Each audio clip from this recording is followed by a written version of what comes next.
All right. So, David, I have to thank you for coming on with me today. For my listeners who are unfamiliar with David Wood, he's a pillar of the Futurist community, chair to the London Futurist, former board of director member of Humanity Plus, Transhumanist UK, active, and Singularity.net, fellow at the Institute for Ethics and Emerging Technologies, director of Transpolitica, and author of 9 books, including this one, soon to be 10, and an overall inspiration across like the longevity, futurist, and transhumanist movements. So I have to thank you for coming on with me today. It's a real pleasure to be here. Awesome. So I was originally turned on to you through reading your book, The Abolition of Aging. And I genuinely stand by saying this is like the best introduction to kind of like the radical like life extension movement, where you cover the issues that we're facing, the reasons that we'd want to pursue this, and then you do touch on a lot of the science as well and how this is actually going to be possible in the near future. But what I wanted to kind of start the talk off with is, what does it kind of mean to be a futurist? Well, there are many kinds of futurists. The main thing is that a futurist thinks it's worthwhile to try and anticipate the future. We shouldn't just focus on the present, although there are lots of issues that do require our attention in the present. Things in the not too distant future may be very different, and it's better to try and see them coming so that when things do change, we're ready. We know which direction we want to head in, for example. But more than that, futurists are interested in changing the future, painting a picture, helping people to think through the possibilities, and then encouraging people to actually do something different from which they were previously expecting, so that together we can avoid some of the risks that otherwise will come up and cause us a great deal of problems. And we can also seize some opportunities, which if we're too slow, if we're distracted, they will pass us by and it'll be too late. So that's broadly what a futurist wants to do. So is being a futurist inherently political? You're talking about looking forward, and this is, in essence, trying to shape the world we go into. So is it inherently political based off of that definition? I think every futurist realizes that politics is at least part of the set of factors that change our future. Sometimes futurists talk about PESTEL, P-E-S-T-E-L.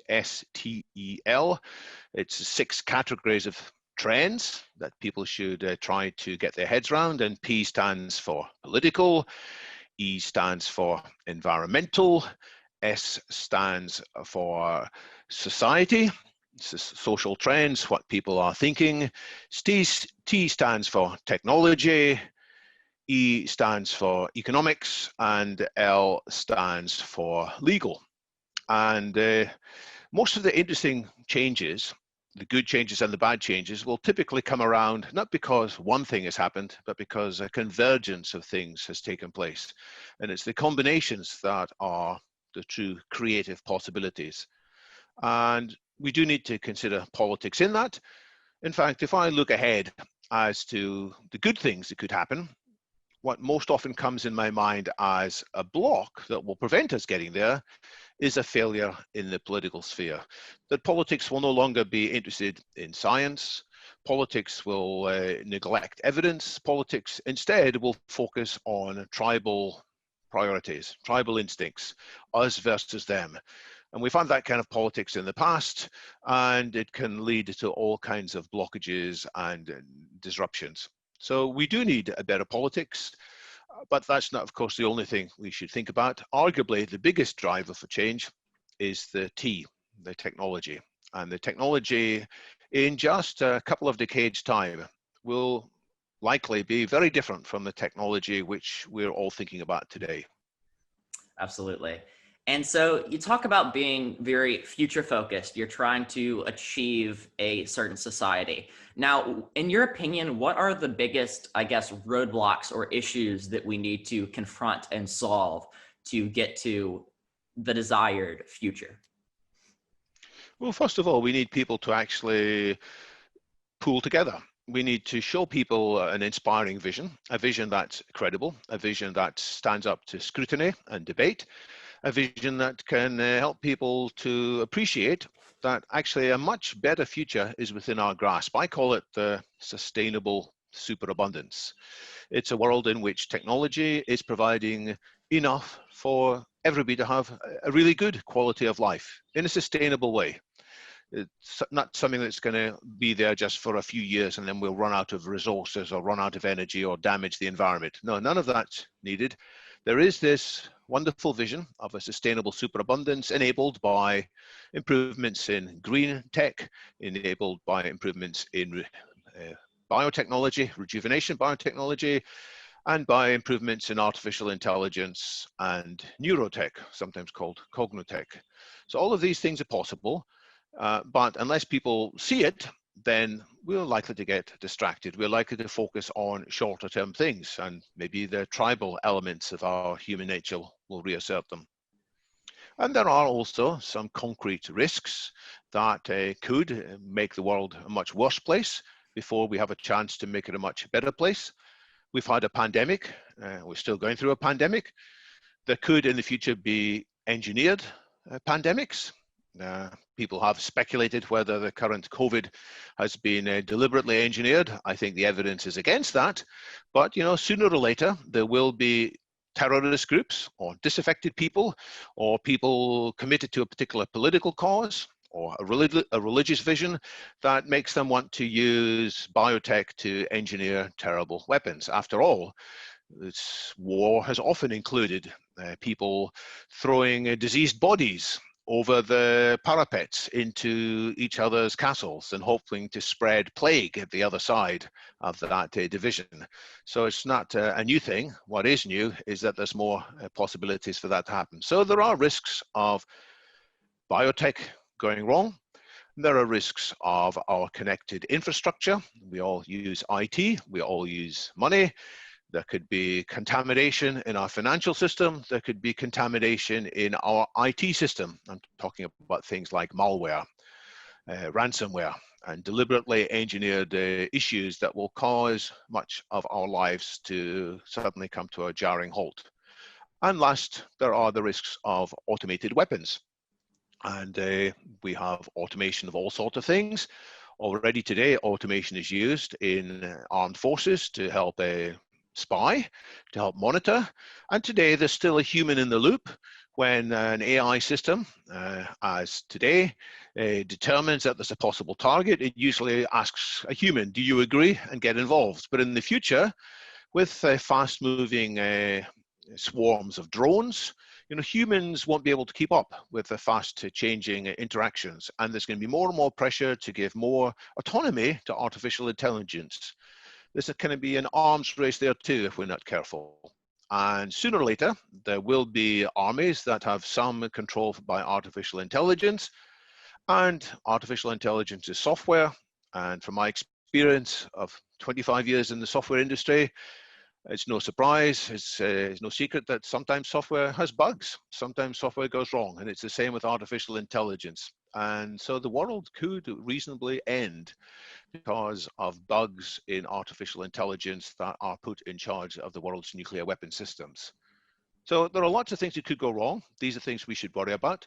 But if we are smart enough and proactive enough, well organized, we can actually use technology to head off these risks more quickly and achieve what I've called the sustainable superabundance. So I think you brought up a lot of really interesting points. And I quickly want to joke on COVID for a little bit. In the hypothetical that it was created, like bioengineered, we're doing a terrible job at fighting it. So I believe raising the global consciousness, not only on like potential of like biowarfare or just pandemics in general, but also what you talked about AI, about climate change and green tech. I think it's important for the public to get engaged with these conversations and get hands-on, because if there is only a small amount of people in the world that are even familiar with the possibilities of green tech or biowarfare or what have you, we don't want to be out of the conversation or in the dark about those particular topics. But to reel that back in a little bit and go more towards a kind of climate change, as a futurist, are you looking mainly to solve, or do you propose like climate change solutions that are more technology focused, or would you go more leaning towards the traditional route of reducing carbon emissions and transferring to renewable energies, or would it be a type of hybrid between the solutions? Well, we've got to be pragmatic. We've got to look at the evidence, at what will work and what doesn't work. One trend is that renewable energy has become much cheaper. It has tended to become cheaper more quickly than most people had forecast. And so the progress that's been made with solar energy, also with wind energy and wave energy, has been very impressive. However, we must also realize that it's not fast enough.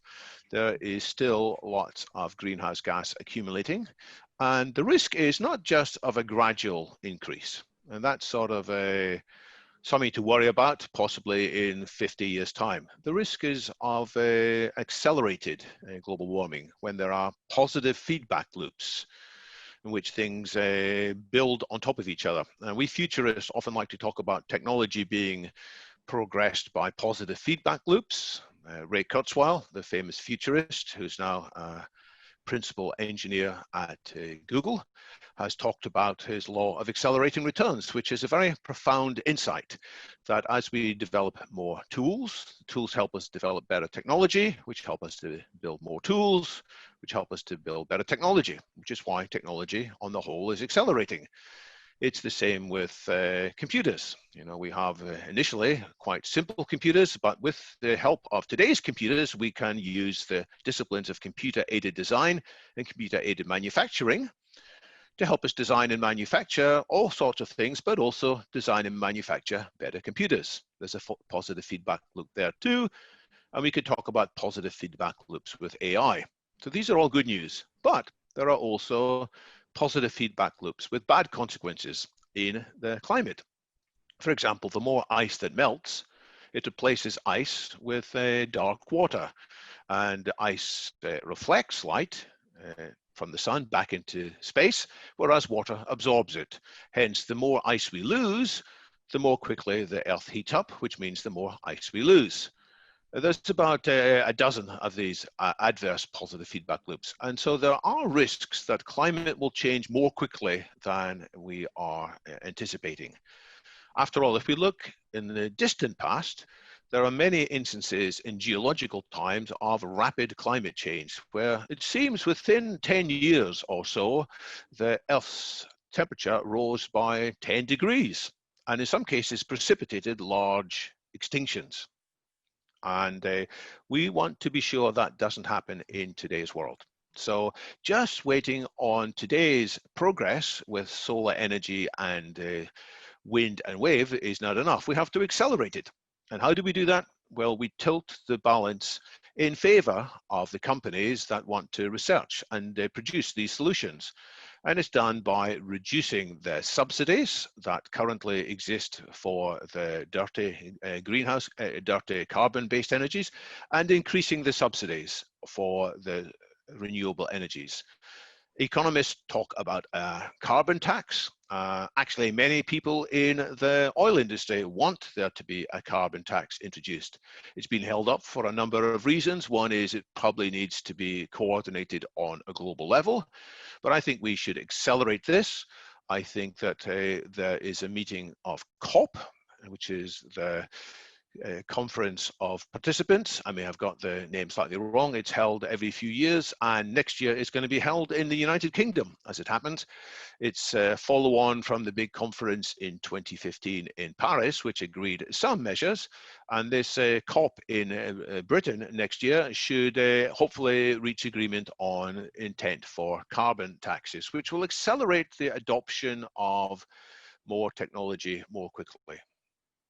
Just to touch on that, do you know if the carbon tax that's currently being proposed is on the company side, whereas it's going to be, well, I guess regardless, it gets priced into the end product. But the reason I ask is I've heard criticism of carbon taxes in the past disproportionately hurting lower income individuals or families because a larger percent of their purchasing power is spent on things like gas to get to work, or clothing, or electricity to heat their homes, or just by the percentages. I feel like it's been touched on before that disproportionately hurts those individuals. Do you have any insight on that?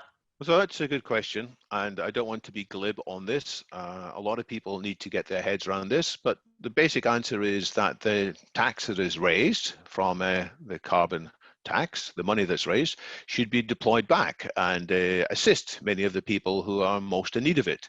This is not being done to make more money for the government. This is being done to change the structure of industry and to take care of the people who are most impacted by this. It's the same with automation. Automation may put many people out of work, and the government needs to plan ahead so that these people who are made out of work by greater automation aren't left behind, that they are able to benefit in some way or another by a change in the social contract. So there are many side effects of these changes, and futurists urge that we think ahead about the unintended consequences and we plan a rich set of interventions so that overall we have the good effects and minimize the unintentional bad side effects. So you mentioned AI putting people out of work. We've seen this with Andrew Yang speaking in the US, the 2020 elections, kind of raising at least our United States-based consciousness on it. But I think this is something we see around the world with the rise of self-driving cars, or even just factories replacing workers, or your local grocery store, if it's not already put out of business by somebody like Amazon, who uses a factory of robots and AI, then the self-checkout lines. So I would assume you see an increase in this use of automation. Do you think overall this is a benefit to humanity? And do we have the solutions to offset the downsides of this increasing use of technology? It could be a profound positive result. There's nothing wonderful about humans having to work in back-breaking situations or soul-destroying situations in order to get money. It's far better if robots of various sorts are doing that work and producing enough for everybody to have a good quality of life, and that will leave us free to be unemployed.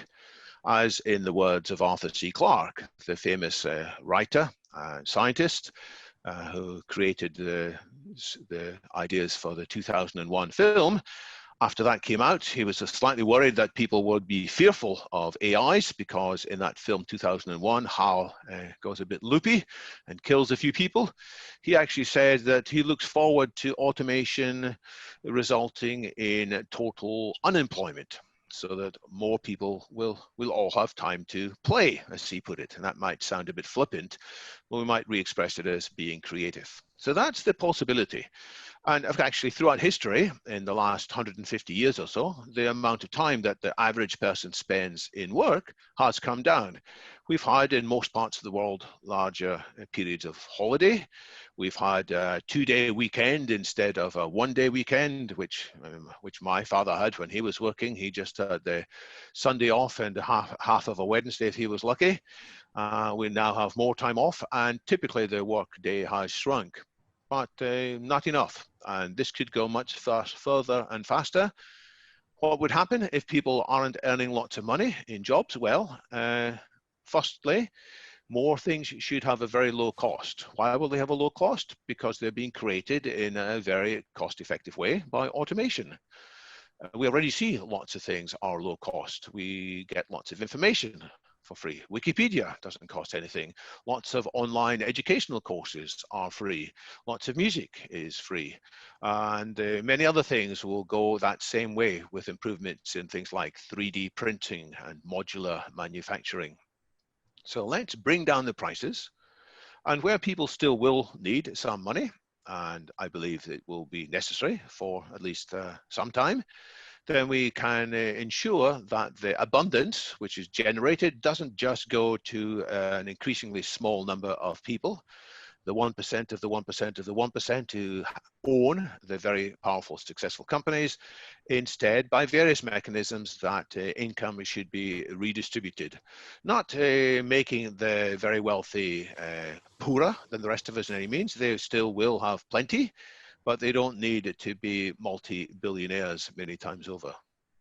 touches on a very interesting point that I've been reading about recently, and that's kind of artificial scarcity. So jumping back to Amazon, they will burn or trash the products that they don't sell versus like giving them away to keep a level of price high. We see this in agriculture as well, and many other sectors of our world where currently, and you could argue this is because of capitalism or free markets, where there's not an incentive to distribute superabundance. Like theoretically, we only have 1% of our population actually farming now. We could provide food for everyone if we wanted to.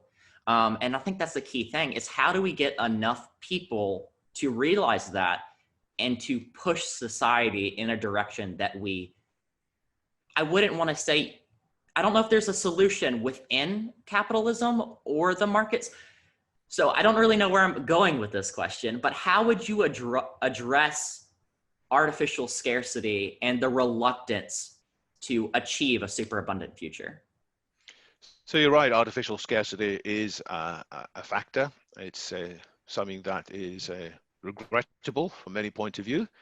And it's an example of what the markets and what capitalism will do in the absence of countervailing forces.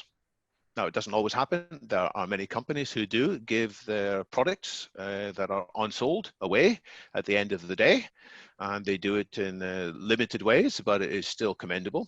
So there are other forces at work here, but we need to do what's happened many times in the history of capitalism. We need to set other targets as well as simply the target of making money.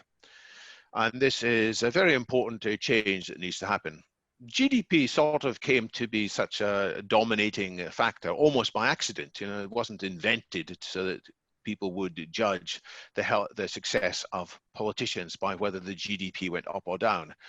Well, we need to do what's happening in a few other countries, such as in New Zealand, such as to an extent in Finland and Iceland, where political decisions are based not just on what's going to put the GDP higher, but more generally on overall well-being. And so let's bring these measures of well-being more fully into the public discussion. And this has happened in the past. And you can put it into markets as well by taxing, a bit like I mentioned previously with the carbon tax. So if companies were polluting, which they were often doing in the past, they were successful and profitable because they were able to pollute in a way that at first didn't seem to matter, but eventually people realized, hey, we are damaging very important natural resources.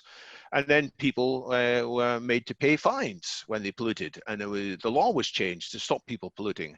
And by these changes, the capitalism was reconfigured to an extent so that it served the broader benefits rather than just pushing up the short-term profits. So am I pro or anti-capitalism? I would say we need capitalism to be steered.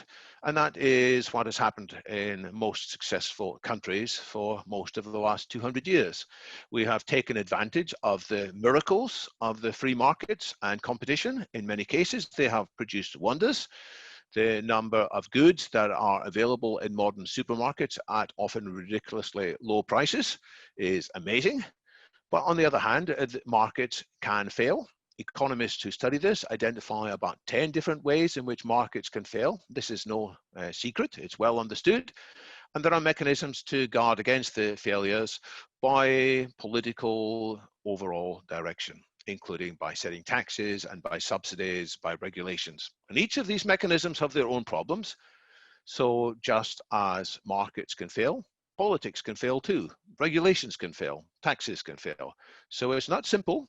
It requires a lot of intelligent people having grown up, thoughtful discussions, but it can be done. And if we do this right, it's the success of arguably the most important invention of the last 200 years, which is the mixed economy, which is when you get the benefits of the markets without having all the drawbacks of unsteered markets. I really like that answer. So we talked about superabundance, and you know the name of this channel is Live Forever, Die Trying, and I have a huge interest in life extension and longevity, which is part of the reason I picked up your book in the first place. Now, something very interesting, that a very bold statement you made right in the beginning of the book, that a lot of other books are almost afraid to speculate on. Is it correct you said there's a 50% chance that we make major progress or potentially solve aging by 2040? That's right. So I wrote that in 2015 when I put these words into the text of the book. And I still think the same 5 years later.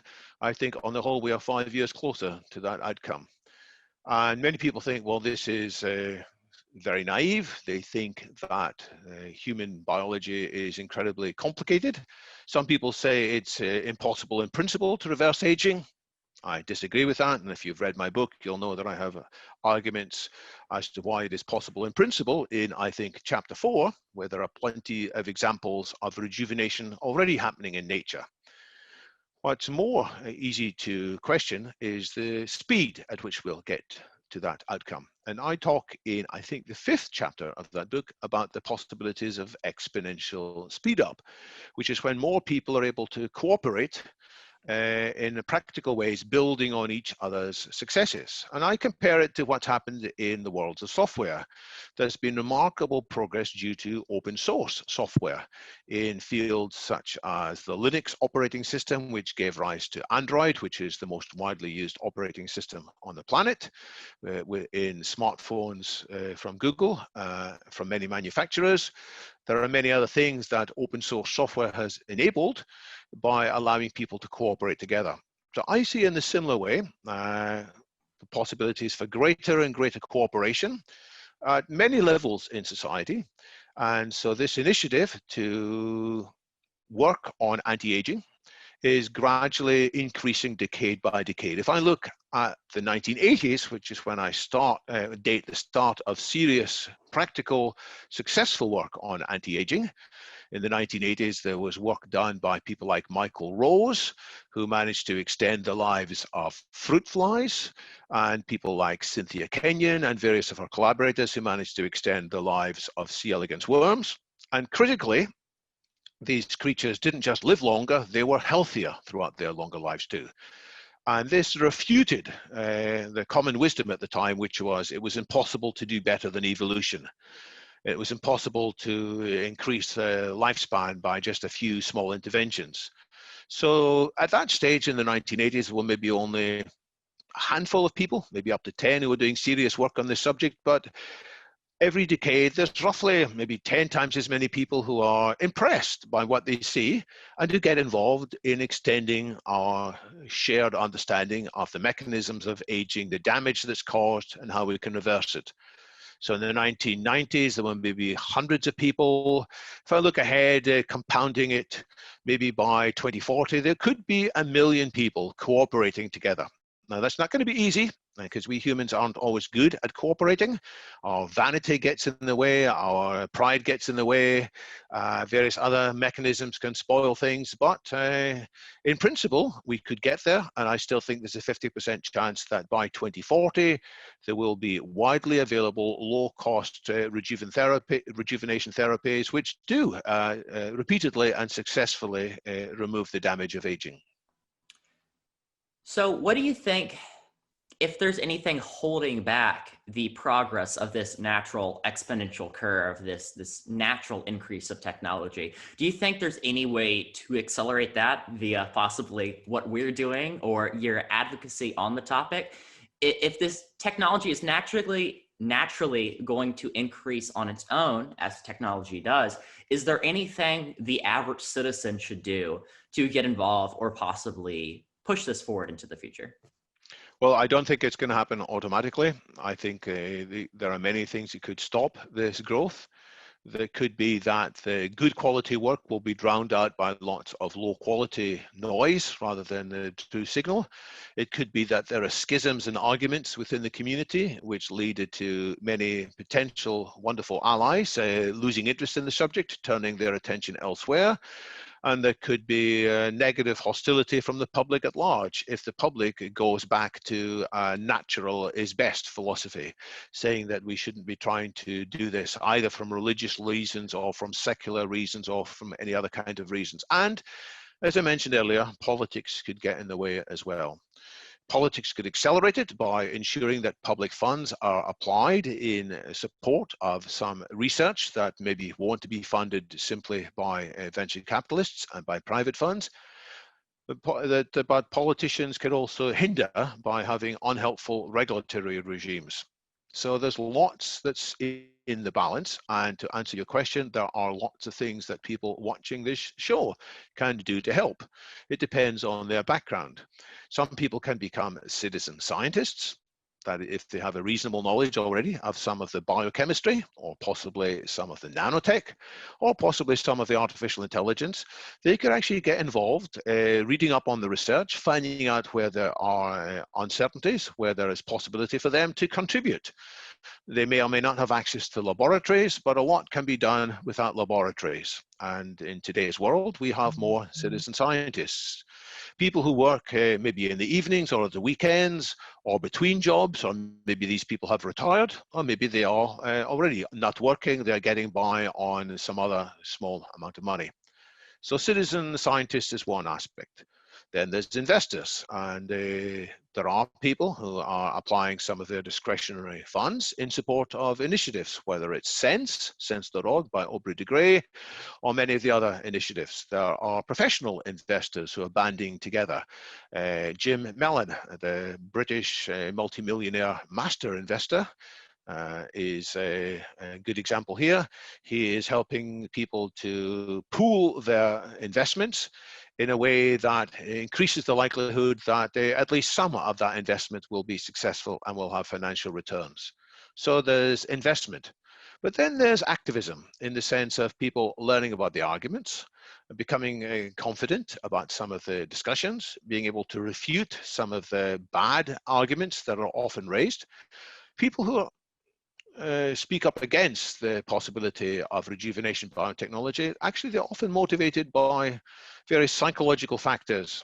Fear of death is a strange factor, but often because we are so afraid of death at a deep subconscious level, it prevents us thinking truly rationally about this. That's the subject of another one of my chapters in the Abolition of Aging. It's counterintuitive, but it's there. So people who are watching this can get involved in spreading a better understanding and finding ways to help more people have we might call it a soul of Damascus experience. And I talk about that because often when people go from being a strong opponent to a supporter of an idea, often there were split thinking in their minds to start off with. Part of them thought, it would be nice, it would be good if this were true. And well, there does seem to be some evidence in its favor. So there's the positive part of the insight, which for a while often gets suppressed by various other factors. People are worried about overpopulation or climate change or inequality or a number of other factors, and they allow that to dominate. But with the right kind of persuasion, and it can be difficult to achieve it, but with the right persuasion, we can actually help people to stop being enthralled to these negative assessments and listen to the part of their minds which is already telling them that this is a profoundly good initiative and deserves support. I think when you touched in the beginning about people kind of recoiling off this idea because of religious or naturalistic reasons, I've always thought it's a very logical place to come from, but I always think it comes across as almost a little silly. If you are strictly against, this particular brand of medicine, life extension, we're trying to solve aging, why would you not also be against like antibiotics or vaccinations? Like, to me, humans are very naturally trying to improve themselves. So where does the idea that this life extension is not natural, but antibiotics is, where does that kind of dichotomy come into play when we're talking about something involving death? Is it just because it's such a, universal, or previously, hopefully, universal aspect of humanity? Or what's your opinion on that? Well, we're not always very rational when we think about these things. We have various subconscious factors that lead us to various positions, and then we apply our rational mind to justify these positions. And if the justifications don't work, it doesn't change our mind, because actually they weren't the reasons we had for these views in the first place. I'm not being defeatist here. I do think rational discussion can make a difference, but we have to realize there are often other factors at work too. And some of them are neatly expressed by the author, Douglas Adams, who wrote The Hitchhiker's Guide to the Galaxy. And I won't be able to get his quote exactly right, but it's basically, what do we regard as technology? If something was created before we were born, we take it for granted. If something was created before we were 30, we think, hey, that's cool, that's good. But if something's created after we're 30, we think, oh, this is weird and strange and shouldn't be allowed. And of course, it's not meant to be an exact set of dates, but often that's the case, that things that are more recent can strike us with some horror.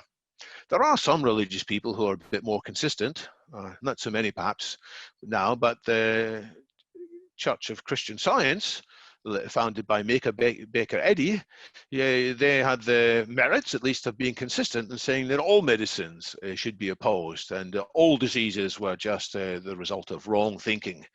And they did resist treatments for things like tuberculosis. And even quite recently, some people in that church have died because of not allowing medical treatments. But there are less of it now. And what guides people to the position that you've described, which is accepting some medicines, but still being fearful about the abolition of aging, in some part, it's this, which is the view that this is more profound, a change that will truly abolish aging.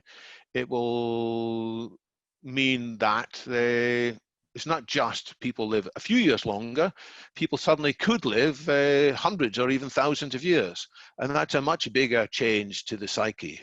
And that requires more time to become used to it, which is why some advocates for rejuvenation biotechnology deliberately avoid talking in these terms. And they want to emphasize instead, actually, if you want to cure cancer, this is the best approach. Or if you just want to extend a healthy lifespan by 5 or 10 years, this is the approach.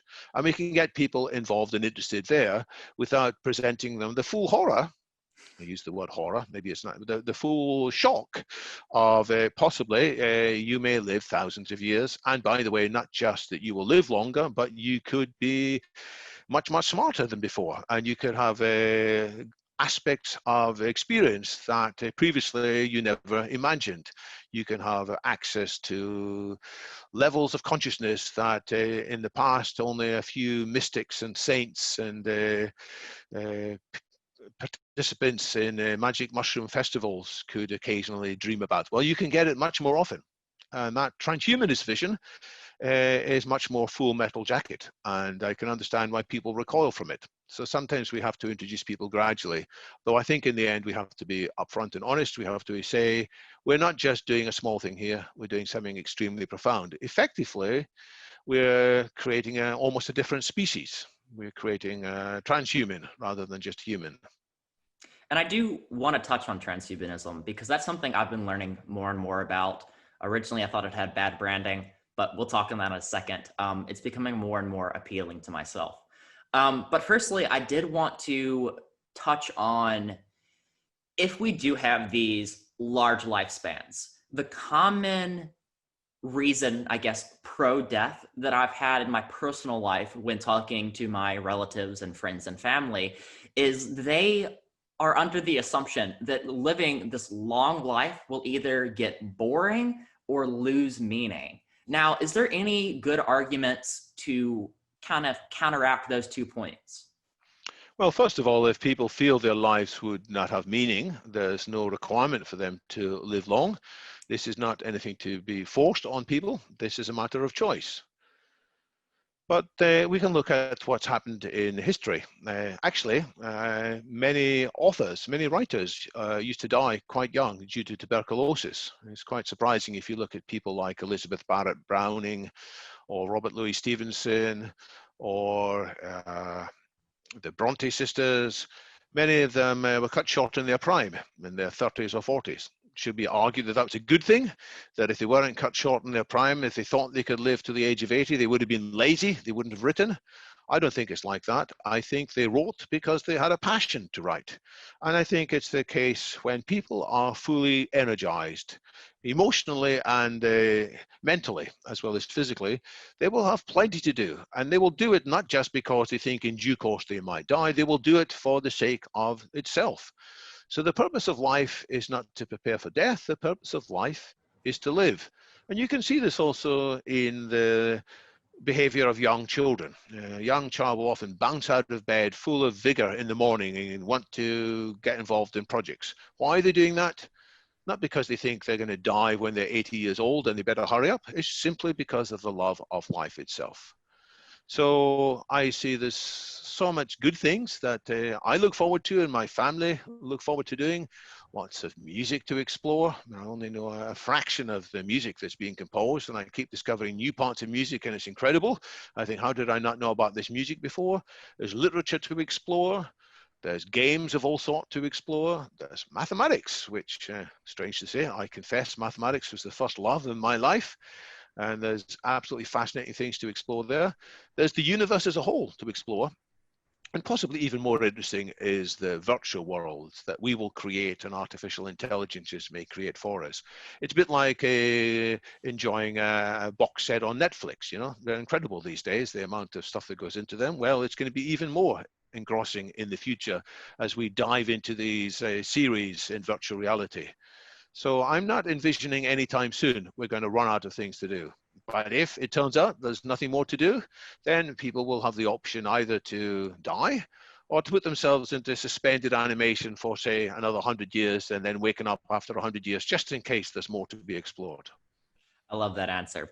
So let's jump back into transhumanism. And you mentioned two aspects that are very appealing, which is the more hedonistic approach of, you know, Netflix is going to be bomb in 100,000 years, but also the more kind of spiritual transcendence and the more, I guess, worldly view. But before we get into that, to you, what is transhumanism? When I've heard that in the past, I've always had mixed feelings or mixed connotations about what that means. Some people I've heard describe it as completely ridding ourselves of the human body and becoming the little spiritual ball that you see on Futurama. Whereas others are a much more, I want to say, real world approach, but not, that might be the improper term, but it's a more progressive way of implementing more meaning or more of all the good things of being human. So in your opinion, I would like you to define transhumanism. And does that inherently mean leaving behind what we have now? Or is that part of what we're going to take going forward? It means transcending the limits of, transcending the constraints that we have inherited from evolution and from the environment, our culture, our society. And some of these constraints are frankly terrible. The constraint of aging and death is one. We also have inherited from evolution a lot of rational shortcuts. They're called cognitive biases by psychologists. In ordinary folks' terminology, it's collective stupidity. You know, we make decisions based on principles that maybe in simpler times would have made sense, but they are very bad reasons to make decisions. We have a fear of the other, which sort of made sense maybe in olden times. When people who look different from us, we should oppose them and be very fearful of them. So we have lots of characteristics which we now need the ability to transcend. Another example is our sweet tooth. It made sense when there wasn't that much fruit around, possibly, that we would have an instinct to consume it where we could find it. But now when there is sweet stuff everywhere, that instinct needs to be resisted. We need to transcend it. So transhumanists talk about transcending limits in the body, which gives us super health and super longevity. Talk about transcending limits in our cognitive architecture, which gives us instead super intelligence. Transcend limits in our emotional makeup, the limits that lead us too often into depression or self-centeredness, negativity, suicidal tendencies, which is far too much. So instead of that, we can have super well-being. and also to transcend some of our tribalistic tendencies, our tendencies to take power and abuse it, as in the famous saying, power tends to corrupt, absolute power corrupts absolutely. Well, we can overcome that with a tendency to what I call super democracy. So that's what transhumanism is about. And which limits we want to leave behind is a matter for judgment. And it's a practical matter. So I'm not envisioning anytime soon that I will leave this physical body behind. I just want this physical body to repair itself more quickly. You know, I'm now 61 years old. I'll soon be 62, and my body doesn't repair itself as quickly as it used to when things go wrong with it. I don't remember things as well as I used to when I was a brilliant genius in my 20s. You know, I don't have that ability to recall everything so clearly as I used to do. So I look forward to repairing some of these aspects of my biology. And I envision being able to live much longer in this physical body, or augmented and improved version. Possibly at some stage I might have a new heart, not a heart from another human being, but a heart that is a combination of biology and nanotechnology and synthetic new materials, perhaps. In due course, it's possible that we might leave the physical bodies behind and spend more of our time in virtual realities of one sort or another. But I'm not seeing that as the definition of transhumanism. It's just one of many possibilities. And in fact, if people go to a website called H+pedia, spelled HPLUSPEDIA.org, they will see there a rather complicated diagram of all the varieties of transhumanism and the different things that various transhumanists prioritized. Some people prioritize, for example, looking after the animal kingdom as well as looking after the human nature. Some people prioritize addressing existential risks. Other people think, well, the existential risks will maybe take care of themselves, which I don't think so. But anyway, there's a variety of transhumanism, but the core thing that makes us all different is the appreciation that science and technology, wisely deployed, will help us to transcend some of the limits we have inherited from evolution. Now, that's more transhumanism as a philosophy, but if I'm correct, transhumanism is also a political party as well. Is that correct? So, first of all, there are transhumanists who want to influence and change the political system. We want to ensure that the political principles are guided by transhumanist insights, that technology could be allowing very new things compared to today. And then there are some people who think that the best way to change the political structure is via political parties dedicated to that purpose. So there is in America a quite well organized group called the US Transhumanist Party, which have stood candidates in the 2016 presidential election, Zoltan Istvan, and stood a candidate in the 2020 presidential election, Charlie Kam, with a second vice presidential candidate as well, Liz Parrish, who has been involved in many biotech initiatives. So they didn't get many votes. And I don't think in America or in Britain a party will get many votes. But maybe in other parts of the world, it makes more sense to have a political party. And even if we don't get many votes, it's possible that we can influence others. And if I look at what's happened in the United Kingdom, there was a party created maybe 50 years ago called the Ecology Party. It later changed its name to the Green Party. And for a long time, it didn't have any candidates entering into Parliament. There is now one, a Green MP representing Brighton, a very good candidate, in fact. But their influence was not just in terms of the number of candidates. It was that the other parties adopted some of their principles. And a former British Prime Minister, David Cameron, did once say, vote blue, the colour of the Conservatives, get green. And they boasted for a while that they were the greenest of all the parties. So that's a way in which the creation of a party, or if not a party, a think tank, can influence people in lots of different parties. Now, my view is that it is more important to influence people in existing parties because there are people in almost every political party who have some transhumanist sympathies. So in America, there are people within the Republican Party, but also within the Democrat Party, people within the Libertarian Party and within the Green Party who are all open to adopting some green ideas. And the same in Britain. All the major parties could be, sorry, not green ideas. I meant to say transhumanist ideas. And it's the same in the UK. So I want to reach out to people of all political persuasions to try and show them the relevance and importance and urgency of these transhumanist insights. And I think that's the key thing you mentioned at the end there is the urgency. Every day that we don't solve aging or that we let the world degrade, whether that's by climate change or unregulated AI or biowarfare, is another day that hundreds of thousands of people are dying.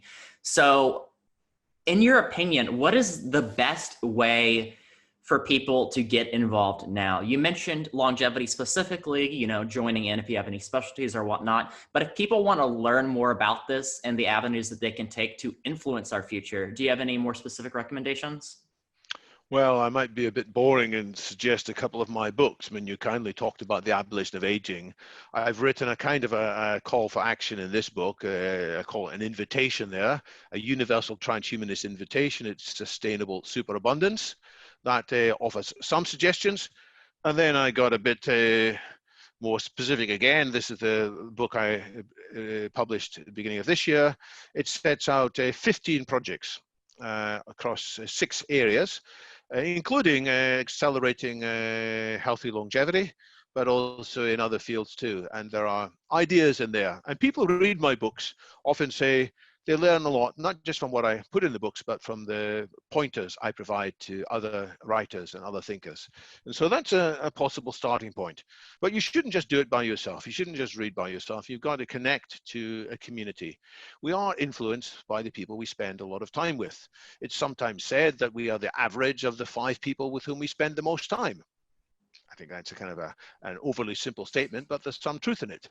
So we should spend at least some of our time, ideally in the real world, but also online, interacting with people who, not just that they share the similar ideas with us, but they can in some ways inspire us to be the best version of ourselves that is possible for us to be. So connect to whichever community is available, and there are a number of communities. I've already mentioned the US Transhumanist Party. There is a broader international community called Humanity Plus, which does a lot of work. And then within the longevity or life extension space, there is a great community called Lifespan, or it's longevity activist group, LEAF. I forget the URL, I think it's lifespan.io. That's a great community that's doing interesting stuff too. But you should find out for yourselves where you feel at home and work there for a while. And then maybe after some time, you can also expand and connect to another community as well. And because after all, many of these different initiatives are connected. I believe that the things that could cause longevity to fail could be bad politics, and the things that can make longevity go faster includes better neurotech, better transhumanism to help more people think more clearly and to be more focused and to be able to cooperate in a more practical way. So these different initiatives, turns out they are connected, although it's a bit daunting to try and take them all in at one go. So find a starting point, immerse yourself there, share ideas with people you meet there, set short-term goals as well. Try and figure out something different you can do in the next 3 months. And after 3 months, figure out, well, did it work or not? If it didn't work, that doesn't mean it was a mistake. It means you have learned why it didn't work. And this is called failing smart and failing forwards, so that you can now figure out what to do in the next 3 months that gives you more likelihood of making a contribution towards this truly wonderful future that is possible. And for all our listeners, I'll link to all of David Wood's information, as well as all the different organizations he just mentioned below. But to wrap up, David, is there any closing thoughts you have, or what's the core message you want people to take home? The core message is that the near future could be very different from today's future because of technology, biotech, nanotech, cognitech, and information technology, not just today's AI, but new types of AI that are on the point of breaking through. So the world could be very different sooner than most people think, but there's nothing guaranteed about whether it's going to be a better world or a worse world. After all, we might be more powerful, but do cruel things to each other.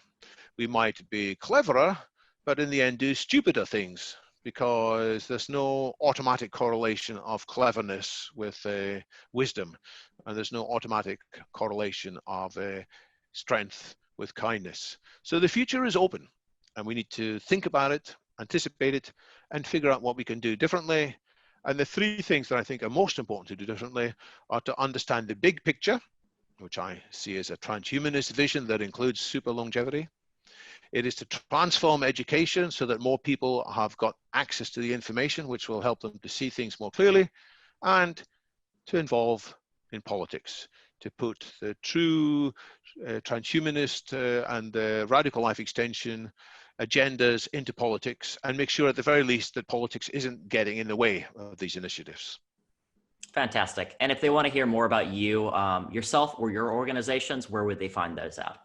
So I run meetings in London Futurists. So you can Google London Futurist, which will take you either to a meetup page or to a standalone website. And in terms of what we're doing with transhumanism in the UK, go to transhumanist.uk, where there's quite a small website, but highlighting some of the things we're doing. And again, I'll link everything in the description below. David, I have to thank you. This conversation has been awesome, and I appreciate you taking the time out your day to talk with me. Great questions. I really love the work you're doing. Super. Fantastic. Thank you.